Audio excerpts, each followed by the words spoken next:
Hello students, welcome back to my channel. As you know that myself Anup Rajput.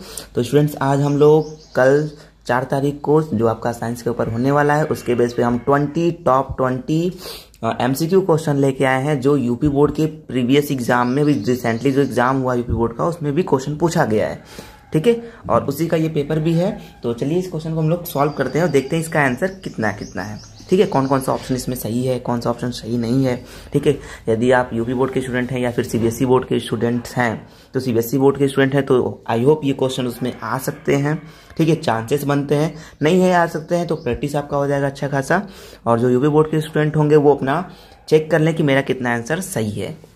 ठीक है, तो देखिए ये पहले हम MCQ क्वेश्चन को कवर करेंगे, देन उसके बाद हम लोग जो शॉर्ट क्वेश्चंस होंगे या फिर जो न्यूमेरिकल्स होंगे उसको हम लोग सॉल्व करेंगे। देखिए स्टूडेंट, क्वेश्चन नंबर 1 कह रहा है कि ए लाइट रे passes through a point inside a lens without any deviation, that point of lens will be।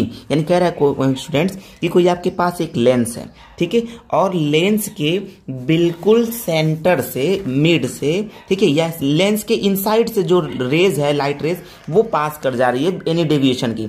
तो यू नो दैट स्टूडेंट्स, आप जानते हैं चाहे कॉनकेव लेंस हो या फिर कॉन्वेक्स लेंस हो, ठीक है, आपको पता है उसके पास क्या होते हैं, खुद का ऑप्टिकल सेंटर होता है और दो फोकस होते हैं आपके, ठीक है, और दो सेंटर ऑफ कर्वेचर्स होते हैं। और आपको पता है स्टूडेंट, जब कोई रेज ऑप्टिकल से पास करती है तो वो बिना डेविएशन से पास करती है। हेंस इसका ऑप्शन नंबर आपका क्या हो जाएगा, option number C is correct. Option number C is correct. Then second question students पूछ रहा है आपसे कि a light ray passing through a centre of curvature of a concave mirror is incident on the mirror surface, full stop, value of angle of reflection will be। यानी students कह रहा है आपके पास कि आपके पास क्या है, कॉनकेव मिरर है। तो इधर देखिए आपके पास क्या है, एक कॉनकेव मिरर है और आपको पता है कॉनकेव मिरर का जो होता है रिफ्लेक्टिंग सरफेस इनसाइड से होता है, ठीक है। और आपको पता है स्टूडेंट्स ये उस पॉइंट उसकी कहलाती है पोल, और आपको लग रहा है किसी स्फीयर से काटा गया मिरर होगा तो उसका जो फोकस होगा कुछ इधर होगा और उसका सेंटर ऑफ कर्वेचर कुछ इधर हो जाएगा।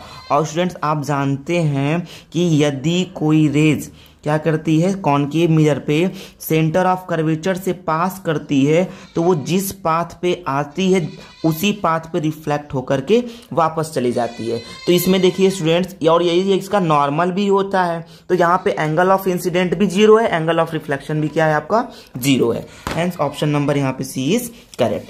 अब देखिए स्टूडेंट्स कह रहा है a person having normal eye can clearly see an object if the distance of the object from the eye is. तो इसका ऑप्शन ये human eye and colourful world chapter से पूछा गया है। इसका ऑप्शन होता है स्टूडेंट कि जो नॉर्मल ह्यूमन होता है वो मैक्सिमम जो है एकदम ऑब्जेक्ट को क्लियरली जो है 25 सेंटीमीटर एंड और मैक्सिमम इनफाइनाइट, ठीक है। तो ऑप्शन नंबर यहाँ पे बी इज करेक्ट।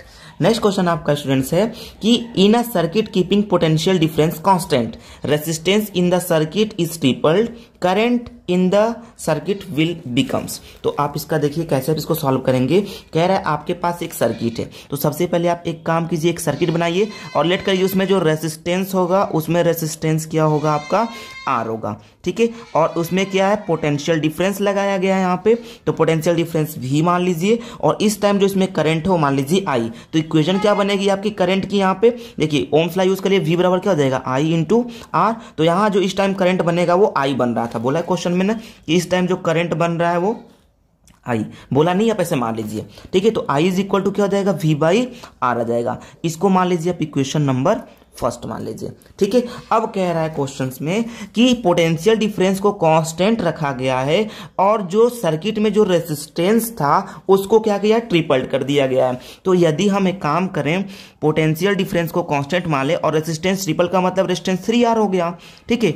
और बैटरी क्या है, अभी भी पोटेंशियल डिफरेंस क्या है आपका, कांस्टेंट है। अब इस टाइम जो I होगा वो उस I की वैल्यू क्वेश्चन मार्क है आपको।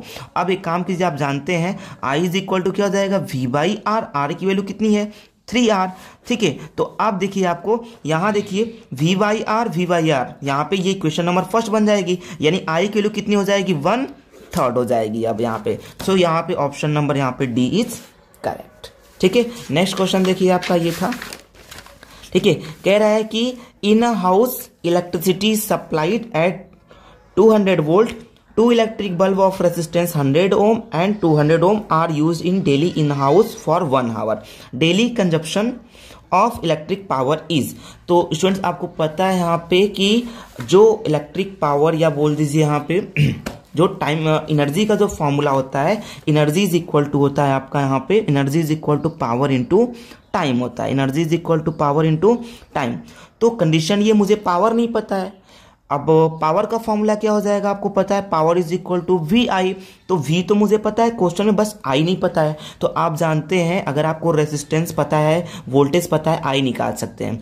अब कंडीशन ये होती है, मैक्सिमम स्टूडेंट्स यहाँ पे कंफ्यूज ही होंगे कि जो रेजिस्टेंस है उसको सीरीज में ऐड करें या उसको हम लोग पैरेलल में ऐड करें। तो मैं आपको बता दूं जो हमारे घरों में जो आपकी वायरिंग होती है वो हमेशा पैरेलल में होती है यहाँ पे, ठीक है। तो रेजिस्टेंस को पैरेलल में ऐड करिए, वहां पे सबसे पहले उसका इक्विवेलेंट रेजिस्टेंस निकालिए। तो R equivalent is equal to कितना जाएगा यहाँ पे 1/100 प्लस 1/200। एलसीएम कितना हो जाएगा आपका 200 आ जाएगा, और ये कितना जाएगा 2 प्लस ये कितना जाएगा 3। तो 1/RE की वैल्यू कितनी आ गई यहाँ पे 5/200, ठीक है। सॉरी ये मिस्टेकिंग हो गया आप मुझसे, ठीक है। यहाँ पे 3 हो जाएगा, ठीक है। 3 बाई कितना हो जाएगा 200 हो जाएगा। तो आर इक्विवेलेंट की वैल्यू कितनी आ जाएगी आपकी 200/3 आ जाएगा यहाँ पे। तो ये आर इक्विवेलेंट निकल गया। अब आपको ओम्स लॉ पे निकाल लीजिए, करंट निकाल लीजिए वहां से। तो I is equal to V by R. So यहाँ पे आई की वैल्यू कितनी आ जाएगी क्वेश्चन में, आई की वैल्यू देखिए, आई इज इक्वल टू वी की वैल्यू कितना है 200 और आर की वैल्यू कितनी है 200/3, ये ऊपर चला जाएगा। सो आई इज इक्वल टू कितना आ जाएगा यहाँ पे 600 अपॉन में कितना आ जाएगा 200, और इसको अगर हम लोग कट कर दें तो finally I is equal to कितना आ गया आपका 3। आई इज इक्वल टू कितना आ गया 3। अब यहां से पावर निकाल लीजिए, P इज इक्वल टू कितना था वी आई। वी की वैल्यू कितनी है 2 इंटू आई की वैल्यू कितना है आपका, आई की वैल्यू आपकी आई है 3। तो 3 पुट कर दीजिए। तो P इज इक्वल टू कितना आ गया आपका यहाँ पे, P इज इक्वल टू आ गया यहाँ पे, P इज इक्वल टू आपका आ जाएगा यहाँ पे 600 वाट। 600 वाट पावर की ऐसा यूनिट वाट। अब एनर्जी निकालनी, energy is equal to power into time कर दीजिए, ठीक है। तो energy is equal to power कितना दिया गया है 600 इंटू टाइम कितना था यहाँ पे क्वेश्चन में, आप देखिए क्वेश्चन में टाइम की वैल्यू 1 आवर है।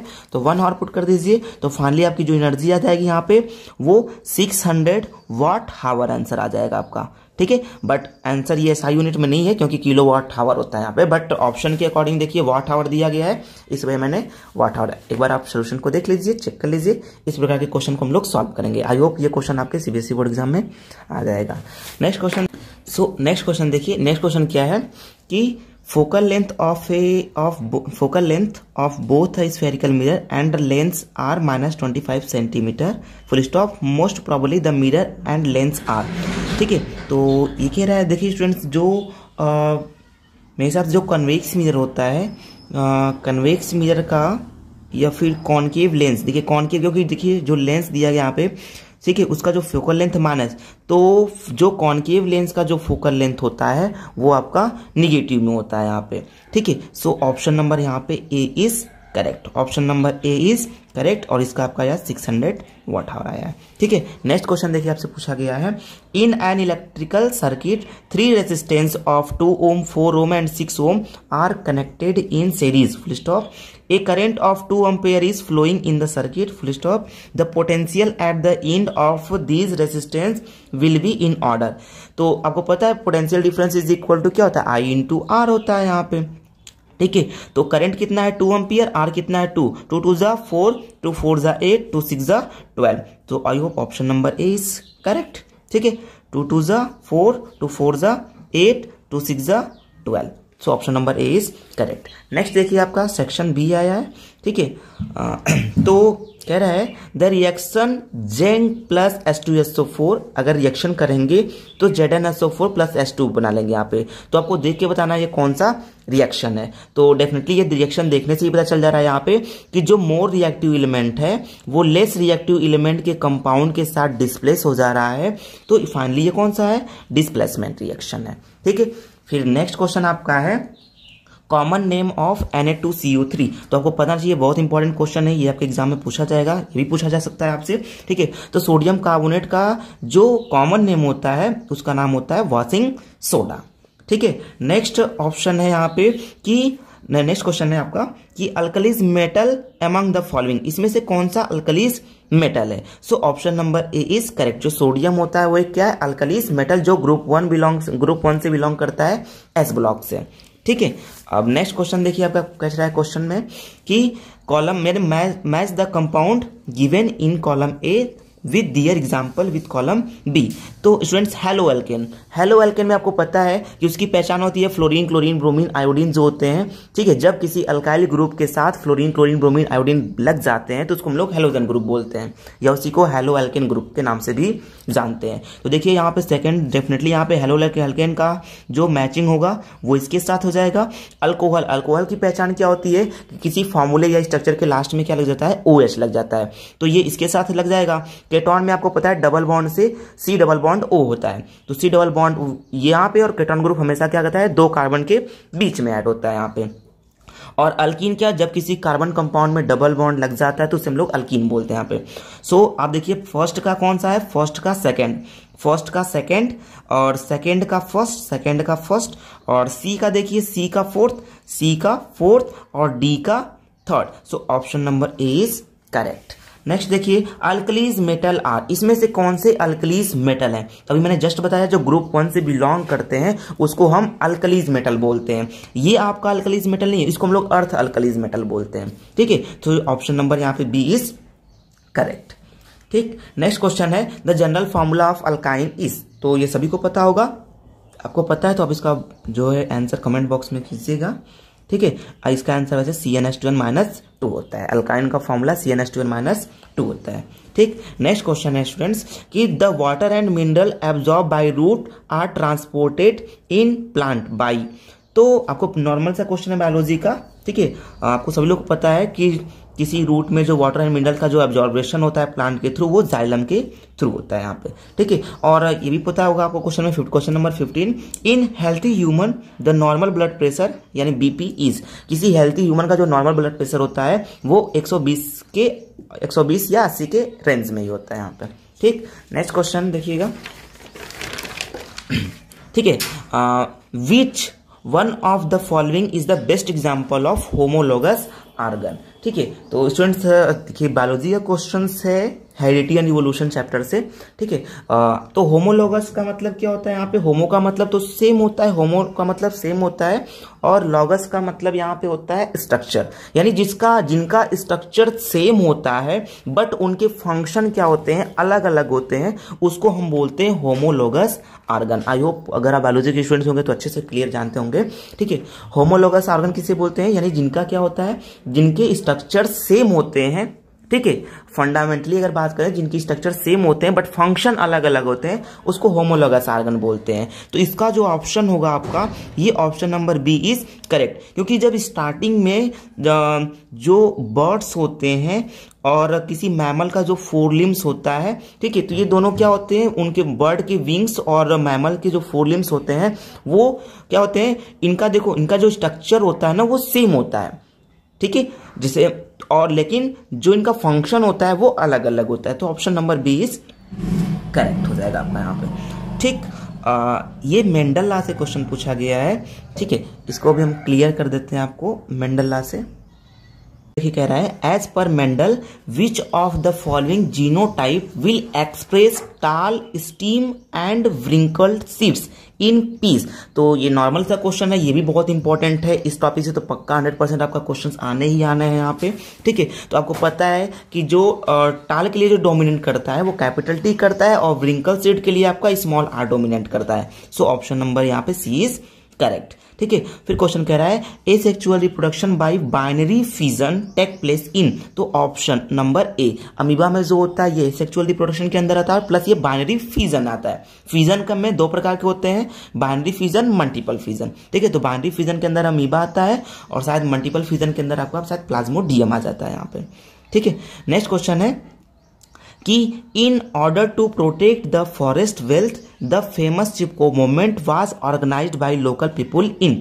तो शायद ये क्वेश्चन जो है मेरे हिसाब से किस चैप्टर का हो सकता है? ठीक है, खैर आप पढ़े होंगे, जानते होंगे। इसका जो चिपको मूवमेंट जो ऑर्गेनाइज किया गया था लोकल पीपुल, वो कहाँ से स्टार्ट किया गया था? वो घरवाल एरियाज हिमालय से स्टार्ट किया गया था। ठीक, नेक्स्ट क्वेश्चन है आपका है gastric gland are present in. तो स्टूडेंट्स आपको सभी लोगों को पता होगा कि जो गैस्ट्रिक ग्लैंड होती है वो हमारे स्टोमच के अंदर होती है, और उस गैस्ट्रिक ग्लैंड से 3 चीज रिलीज होता है। कौन कौन सा? HCl, पेप्सिन और म्यूकस। HCl का काम होता है कि वो फूड को एसिडिक बनाता है, और उसमें म्यूकस का काम होता है कि वो हमारे स्टोमच को में जो इनर्स लाइन होती है उसको प्रोटेक्ट करता है HCl से, और पेप्सिन का काम होता है कि जो बचे कुचे प्रोटीन्स होते हैं उनको डाइजेस्ट कर देता है। ठीक है, तो ये हमारे क्या है, ये टॉप 20 क्वेश्चंस रहे यूपी बोर्ड और ये CBSE बोर्ड में आने के बीच के चांसेस है। नेक्स्ट हम लोग करेंगे सेक्शन बी।